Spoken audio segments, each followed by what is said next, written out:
ये हमारा 5th lecture है जो है जनरल रजिस्टर ऑर्गेनाइजेशन पर। जनरल रजिस्टर ऑर्गेनाइजेशन है क्या? जो आपका सीपीयू है, उस सीपीयू में जो रजिस्टर्स हैं उनकी ऑर्गेनाइजेशन की बात करें। How the general registers are organized in CPU.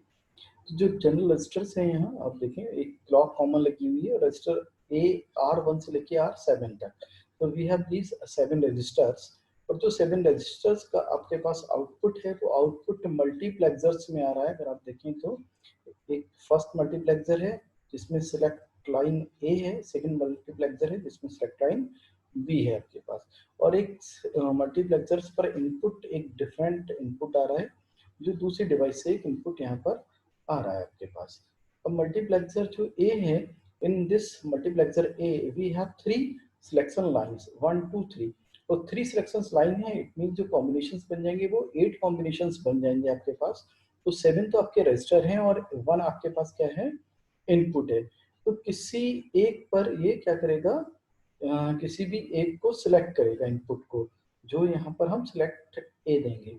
तो सिलेक्ट ए मीन्स जो बिट आपके ट्रांसफर होंगे, अगर 000 हुआ तो एक 000 पर सपोज ये इनपुट को सिलेक्ट कर रहा है, ऐसे 001 पर ये R1 को सिलेक्ट कर लेगा मल्टीप्लेक्सर 1 पर, जो 1 है, या मल्टीप्लेक्सर ए बोले। सेम मल्टीप्लेक्सर जो बी है आपके पास, ये मल्टीप्लेक्सर बी, इसमें सिलेक्ट लाइन बी है और ये भी 3 सिलेक्ट लाइन सिलेक्शंस की लाइंस हैं, और यहाँ पर आपके पास 8 इनपुट आ रहे हैं। तो 3 लाइन से एक 8 इनपुट्स में से किसी एक इनपुट को ये सिलेक्ट करेगा और ट्रांसफर कर देगा बी बस के थ्रू आपके एएलयू पर। ऐसे ए रजिस्टर जो है ये ट्रांसफर करेगा आपके पास ए बस के थ्रू एएलयू पर।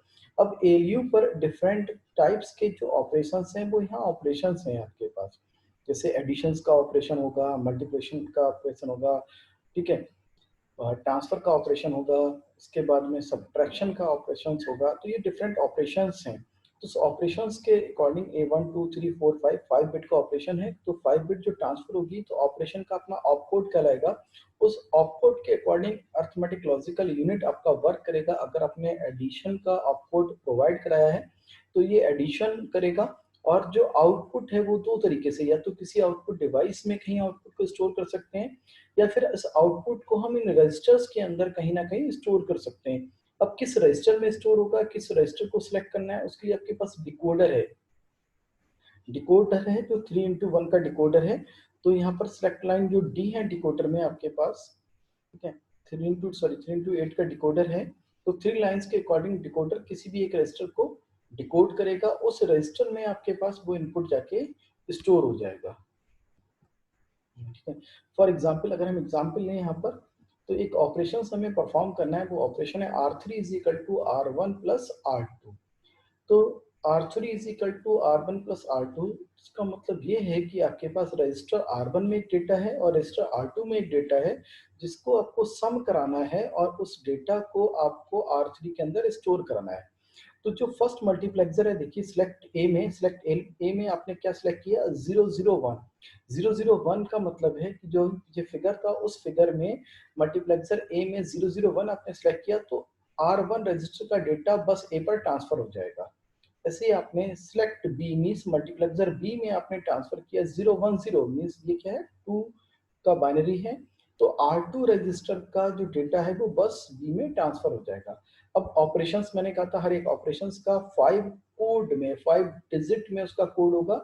तो 5 डिजिट का कोड जो अर्थमेटिक ऑपरेशन है उसके लिए 01001, जो ये आपके पास कोड है, इस कोड को अप्लाई किया वहां एएलयू में। एएलयू में जो ऑपरेशन था सिलेक्ट ऑपरेशन परफॉर्म हुआ, तो ये एडिशन ऑपरेशन हो जाएगा। एडिशन ऑपरेशन होने के बाद मैंने कहा था जो आपका आउटपुट है, या तो वो आउटपुट कहीं डिवाइस में ट्रांसफर होगा, या उस आउटपुट को हम एक रजिस्टर के अंदर ट्रांसफर कर सकते हैं। तो सिलेक्ट रजिस्टर किया आपने, ठीक है, यहाँ पर सिलेक्ट डी, जो आपके पास डी क्या है, आपके पास जो डिकोडर था 3x1 का डिकोडर, तो डिकोडर में 3 आपने डिकोड कर दिया 011, ये 3 है, 3 के करस्पॉन्डिंग। तो इसका मतलब है जो रिजल्ट है वो आउटपुट जो रजिस्टर है आपके वो R3 में स्टोर हो जाएगा with the selection of the decoder, ठीक है। तो इस टाइप से ये पूरा ऑपरेशन परफॉर्म हो जाएगा। अब रजिस्टर को जो सिलेक्ट करने का है, जो अभी आपके पास 7 रजिस्टर थे, एक इनपुट था, आपको पता ही है, बट डिकोडर में कोई आपके पास इनपुट नहीं था। तो अगर पहले हम बात करें 000, अगर बाइनरी कोड 3 बिट का बाइनरी लिया है, 3 बिट का बाइनरी कोड क्यों लिया है? क्योंकि आपके पास जो मल्टीप्लेक्सर 1 या फिर मल्टीप्लेक्सर 2 है, उसमें जो डिकोड कर रहा है आपके पास, सिलेक्ट कर रहा है, सिलेक्शन जो है आपके पास, वो सिलेक्शन क्या है? 3 बिट का सिलेक्शन लाइन है। तो अगर आपने 000 लिया तो इनपुट जो अलग से आया था, देखिए फर्स्ट फिगर में, उस इनपुट को ये क्या करेगा? केवल सिलेक्ट करेगा मल्टीप्लेक्सर में। अगर 001 लिया है तो R1 रजिस्टर दोनों से सिलेक्ट हो जाएगा। और ऐसे ही आपके पास जो डिकोडर है वो R1 को डिकोड करके उसमें आउटपुट डेटा स्टोर करेगा।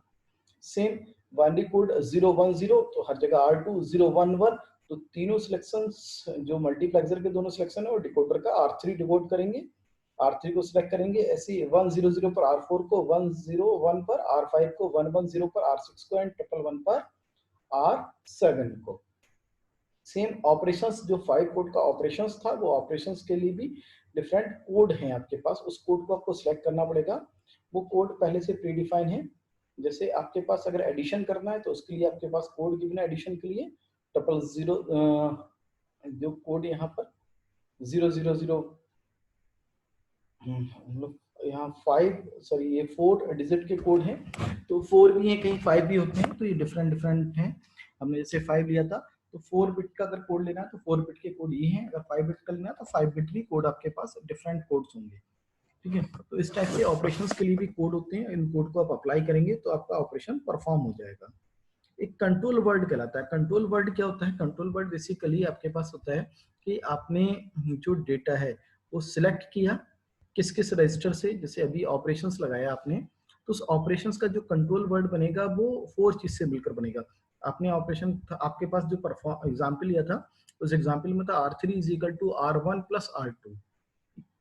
तो इसका मतलब ये था कि R1 का डेटा और R2 का डेटा आपके पास सम होगा, और सम होने के बाद उस रिजल्टेंट जो डेटा है उसको हम कहाँ पर स्टोर करेंगे? R3 में स्टोर करेंगे।